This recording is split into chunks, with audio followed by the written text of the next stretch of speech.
I'm Tessa from Tales from Outside the Classroom, and today we're going to talk about what word mapping is. Word mapping is an explicit, multisensory instructional strategy that connects phonemes, or sounds, and graphemes, which are letters and letter combinations. Word mapping helps promote students' natural orthographic mapping through the process of forming those connections between the sounds in a word and the printed letters that make those sounds. Students who have practiced reading and spelling words through word mapping retain those new words by sight, sometimes in as few as just 4 interactions with the words. Word mapping uses lines or sound boxes to represent the number of sounds in a word and as placeholders for graphemes. It's a powerful tool in your whole group and small group phonics lessons as you explicitly teach phonics skills. So let's walk through the steps of word mapping together. Word mapping can be done in small groups with just dry erase boards or maybe with printed sound boxes. Here I'm showing you with a digital activity just for the purposes of the video. This kind of activity can be done by students independently, whereas other activities could be done with you giving the words orally. The word mapping begins by students identifying the word tent. Then students should segment the word using the given sound boxes. T, t. By using lines, sound boxes, or manipulatives, the number of sounds is represented concretely. In this digital activity, we have counters.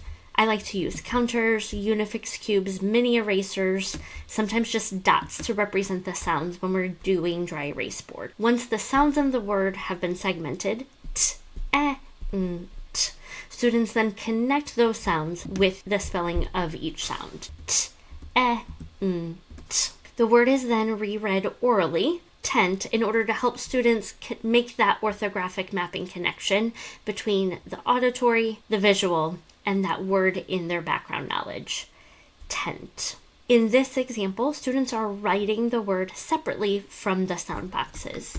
However, some activities have students writing the sounds within the sound boxes, and this is especially helpful when you are working with graphemes that represent a sound that is spelled with more than one letter. So in this example, we have the word truck. So I say the word truck, I segment it. K.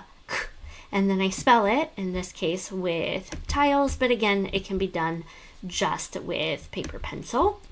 K, which helps students see that in some cases, like in the example of CK, those 2 letters work together to make that one sound. In both of these examples, the number of sounds has been given to students based on the number of boxes that are there. This can help support students, especially as they're working independently, to be sure they have the correct number of sounds. Some students, for example, would struggle possibly with having that R blend. They might spell it without the R. They might try to put both in one box. And so having the number of boxes there is a scaffold that might be helpful as they're working independently. If students are working with you, you might consider not giving them the number of sounds in the words, because then you can support them if they are not being correct in their segmenting. Word mapping is a great tool in your phonics small groups. If you're not yet using it with students independently or with you, it's a great strategy to start incorporating into your work.